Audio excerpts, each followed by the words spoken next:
ఆంధ్రప్రదేశ్లో ప్రస్తుతం జరుగుతున్నటువంటి రాజకీయ పరిణామాలపై మనతో చర్చించడానికి ప్రముఖ రాజకీయ విశ్లేషకులు అడసుమల్లి శ్రీనివాసరావు గారు ఉన్నారు. సార్ నమస్తే.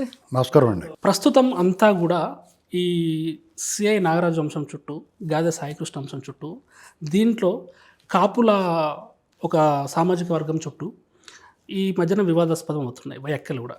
దీనిపై నిన్న చంద్రబాబు గారు కూడా జొన్నగిరిలో మాట్లాడుతూ అసలు ఈ టాపిక్లో పవన్ కళ్యాణ్కు సంబంధమే లేదు, కావాలని కాపుల్ని దీనికి ఒక కులం ఆపాదిస్తున్నారు, ఇక్కడ సిఐ కాపే బాధితుడు కూడా కాపే అని చెప్పేసి మాట్లాడారు. అంటే నిజంగా ఇది వైఎస్ జగన్ అంటే ఏ కోణంలో దీన్ని తీసుకెళ్దాం అనుకున్నారు, ఇది నిజంగా బ్యాక్ ఫైర్ అయిందని అనుకోవచ్చా? అసలు ఏం జరిగిందంటారు దీంట్లో? ఇప్పుడు వాళ్ళ బ్యాక్ ఫైర్ అయ్యింది, లేకపోతే మేలు జరిగింది, లేకపోతే ఇందులో వర్కౌట్ అయింది అనేటువంటిది ఇది ఏముండదండి. జగన్మోహన్ రెడ్డికి వాళ్ళు గుడ్డెలు చేయలేపడినట్టు ఏదో ఒక అంశం ఎత్తుకుంటారో దాని మీద పోతూ ఉంటారు. 2024లో మనం ఎందుకు ఓడిపోయాం, దాని కారణాలు ఏంటి, మనం తీసుకున్న నిర్ణయాల, మన వ్యవహారమా, మనం మాట్లాడే మాటల, మన ఎత్తుగడల అనేటువంటి ఆలోచన ఏమాత్రం లేదు వాళ్ళకి. సమీక్ష లేదు. సేమ్ సిలబస్ వాడుతున్నారు. గతంలో కమ్మవారి మీద పడ్డారు, మాట్లాడితే కమ్మాళ్ళని, కమ్మారిని మిగతా సమాజానికి దూరం చేసే టాక్టిక్ ప్రాక్టీస్ చేశారు. అది ఆ గ్రేట్ ఆంధ్ర అని ఉంటాడు ఒకడు, అది రాస్తూ ఉంటాడు ఏదో ఒకటి, ఎన్టీ రామారావు బజ్జీలు ఎక్కువ తినేసేయడం రాస్తాడు.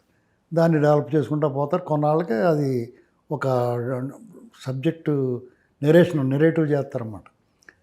దాని చర్చలు పెడతారు. తర్వాత వీళ్ళు స్పందిస్తారు ఏదో ఎవరో ఒకళ్ళు.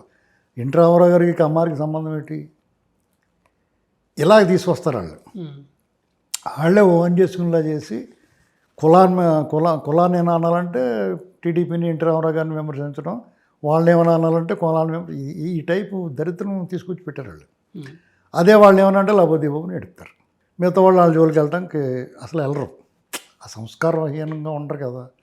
ఆ దరిద్రాన్ని ఇప్పుడు ఏం చేశారంటే కెమెరా ఆ సిలబస్ నుంచి ఇంకా మార్పు రాలేదు వాళ్ళు. అప్పుడేమో 36 మంది డిఎస్పీలు అన్నాడు, ఇప్పుడు డిఎస్సీలోకి అమ్మవారు అభ్యర్థులు ఉన్నారు. అదే సిలబస్ నడిపిస్తూ ఉన్నాడు. అదనంగా ఏడాన్ని ఏంటంటే కాపుల మీద పడ్డారు. ఇప్పుడు కాపులకి కమ్మలకి పెట్టాలనుకున్నాడు, కాపులకి బీసీలకి పెట్టాలనుకున్నాడు, కమ్మలకి బీసీలకి, కమ్మలకి ఇతర క్యాస్టులు ఎస్సీలకి ఇలా ట్రై చేస్తూ ఉన్నాడు. ఇది ఏది పని జరిగింది, కాపుల్లోనే కాపులకి పెట్టాలని చూస్తున్నాడు. అందుకనే వైసీపీ కాపులు అందరూ మీటింగ్ అని పెట్టారు. వాళ్ళు లోపల అనుకుంటూ పెట్టారు, అదొక గోళీ థియేటర్ బాబు అని. అయితే ఇందులో విజయవాడ ఘటన అనేటువంటిది ఎవ్వరూ కూడా దాని మీద పౌర సమాజం మామూలుగా స్పందించాలి తప్ప పొలిటికల్గా స్పందించకూడదండి. పౌర సమాజం స్పందించాల్సింది ఏంటంటే కస్టోడియల్ టార్చర్ మీద, కస్టోడియల్ డెత్ మీద స్పందించాలి. అలాగే చనిపోయిన వాడిని నేర చరిత్ర గురించి చర్చించుకోవాలి. అంతే తప్ప కులం గురించి మాట్లాడకూడదు ఇక్కడ. ఇదే నిన్న చంద్రబాబు గారు కూడా మొన్న మాట్లాడుతూ ఏ అంశం దొరికినా కూడా, ఏ టాపిక్ దొరికినా కూడా దాంట్లో కులాన్ని తీసుకొచ్చి కులం పేరుతో, మతం పేరుతో సమాజాన్ని విచ్ఛిన్నం చేయాలని ఆయన డైరెక్ట్ అన్నారు. గొడ్డల పార్టీ ఇదంతా కూడా చేస్తుంది, దాంట్లో మీరు ఎవరు చిక్కుకోవద్దు ప్రజలారా అండ్ నాయకులారా, ఈ విషయంలో మీరు ఏమరపాటు వహించకుండా మీరు జాగ్రత్తగా ఉండాల్సిన అవసరం ఉందని చెప్పి కూడా మాట్లాడారు. ఇది ఎంతవరకు కరెక్ట్ అంటారు? ఇప్పుడు ఏమవుద్దంటే అండి, ఇప్పుడు జగన్మోహన్ రెడ్డి స్ట్రాటజీ అంతా కూడా వాళ్ళ నాన్న దగ్గర నుంచి కూడా అలవాటు. అది కులాల మీద, ఎదటోళ్ళని ఎడగొట్టి బతకటం అనేటువంటి వాళ్ళు మూడసాపరండి. అది ముఠాతత్వం, ముఠా రాజకీయాలు అంటే అలాగ ఉంటాయి. ఇప్పుడు మీ ఆఫీస్ ఉంది, అందరూ 3 గ్రూపులు చేశారు, 3 గ్రూపులు మీతో వచ్చి చెప్తుంటారు, ఒకరి మీద ఒకరు మీకు పట్టు ఉంటుంది, మీరు అందరూ మీకు కావాల్సిన వాళ్ళుగా ఉంటారు, వాళ్ళు తగులు పెడతారన్నమాట.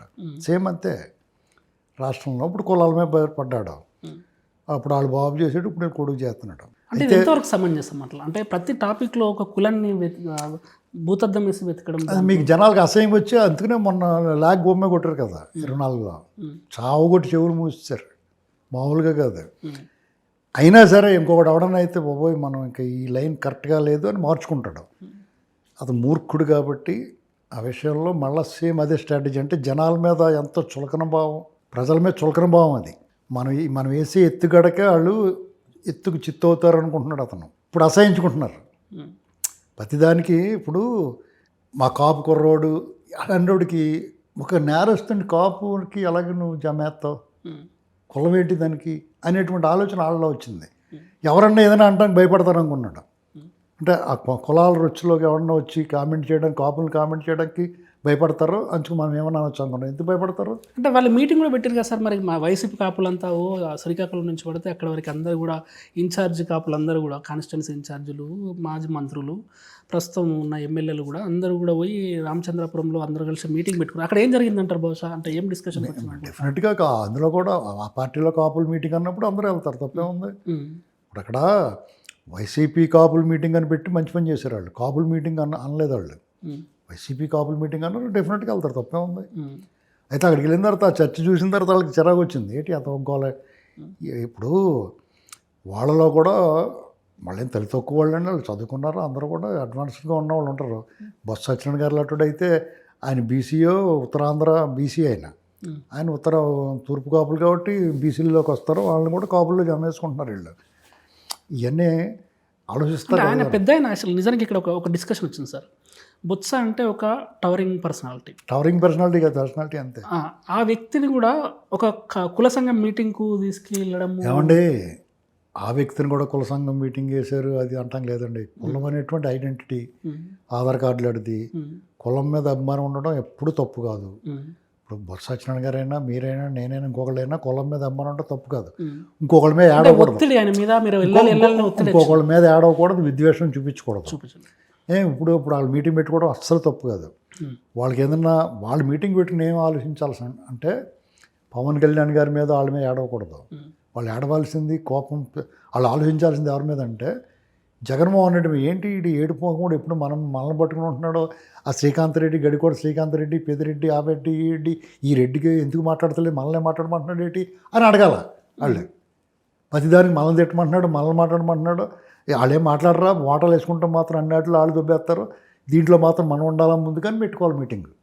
అంటే తల ఒక 50,000 వేసుకోవాలి అందరం కలిసి. వాళ్ళు మీటింగ్ పెట్టి మాట్లాడాల్సింది ఏంటంటే ఆడు దొబ్బినప్పుడు అందరూ ఆ రెడ్లతో ఇప్పుడు లెక్కర్ స్కామ్లు ఎవరెవరు ఉన్నాడు, మెయిన్ స్కీమ్ మూటలు తీసుకున్న వాళ్ళు ఎవరున్నారు, సిల్లర్ ట్రాన్స్పోర్ట్లు ఎవరున్నారు, కార్ము నాగేశ్వరరావు 300 కోట్ల స్కామ్లు వాళ్ళు ఉన్నారు, 3,000 కోట్ల స్కామ్లు ఎవరున్నారు, ఉన్నారా లేదా? ఆ వ్యత్యాసం గమనించుకుని వీడు మనల్ని ఇలాంటి వాటికి పనికిమాలిన పనులకి మనల్ని వాడుతున్నాడు, మూటలు లాగేటివేమో వాళ్ళు లాగేస్తున్నారు అని చెప్పాలా అని మీటింగ్ పెట్టుకోవాలి. అంతేగాని చిల్లర మాకు వస్తుంది. ఇప్పుడు దెబ్బలాటలకి, బూతులు తిట్టించడానికి, ఇలాంటి అల్లరి చిల్లర చేయడానికి మనల్ని వాడుతున్నాడు. ఇప్పుడు ముద్రగడ పద్మనాభం గారు ఉన్నాడు, ఒకప్పుడు ఆయన అంత పేరు నిజంగానే చదివిపడ్డదు. ఆయనలో ఒక రకమైన ఉక్రోషం కనిపిస్తుంది. ఇప్పుడు నా హోదానే, ఆ హుందాతనాన్ని చిల్లమల్లర అయిపోయి నేను అనే ఉక్రోషంతో ఏది పడితే అది మాట్లాడి పేరు మార్చుకుంటాం, ఇలాంటి ఎన్ని చేస్తున్నాడు, కులం మార్చుకుంటాం, ఇలాంటి పనులు చేస్తున్నాడు. కానీ లేకపోతే ఒక మంచి పర్సనాలిటీ అది. అంటే ఎందుకు ఆయన మైండ్ అంతా కలిసి అంతే, అలాగే కసి ఏం లేదు, ఆయన స్వయంకృతం అది. ఆయన పాడు చేసుకున్నాడు. ఎవరు వాళ్ళు పాడైపోయాడు, ఎవరికి సపోర్ట్ చేసి పాడైపోయాడు అయినా. జగన్మోహన్ రెడ్డి పనికిమాలినోడికి సపోర్ట్ చేయడం వల్ల అతను వాల్యూ పోయింది. ఇప్పుడు వీళ్ళకన్నా అలాగే వాల్యూ పోద్ది. ఇప్పుడు జగన్మోహన్ రెడ్డి సపోర్ట్ చేయడం ఏంటండి, వీళ్ళకి ఏం చేశాడు అతను? ఇప్పుడు కాపులందరూ జగన్మోహన్ రెడ్డికి సపోర్ట్ చేయమని మిగతా వాళ్ళకి ఏమని చెప్తాడు, అడు ఏం చేశాడని చెప్తారు? ఉన్న రిజర్వేషన్ తీసేసాడు కాబట్టి సపోర్ట్ చేయమని చెప్తారా? అంతే కదండి. పవన్ కళ్యాణ్ని ఎందుకంటారు వీళ్ళంతా? పవన్ కళ్యాణ్ ఏం తప్పు చేసాడు? ఇవాళ ఐకాన్ అతను, టవరింగ్ పర్సనాలిటీ అన్నారు మీరు అందాక. అతను యూత్లో కానీ అన్ని కులాల్లోనూ అందరూ వాడు అనిపించుకుంటున్నాడు. అతనికి తీసుకొచ్చి ఒక కులాన్ని కట్టేస్తే అతని వాల్యూ తీసేద్దామని చెప్తున్నారా? అంటే వాళ్ళ స్ట్రాటజీ వెనుక పవన్ కళ్యాణ్ ఒక కులానికి పరిమితం చేద్దామని. పవన్ కళ్యాణ్ ఒక కులానికి కట్టేసి ఆ కులానికి కూడా కాకుండా చేయాలి, ఇది ఆ ప్లాన్. అది జరగదండి. పవన్ కళ్యాణ్ అందరూ ఓన్ చేసుకుంటున్నారు. మెయిన్ టీడీపీ వాళ్ళు ఓన్ చేసుకున్నారంటే ఇంక ఎవడ ఏం చేయలేడు అతన్ని. ఇంటర్ కూడా పేకలేరు అది.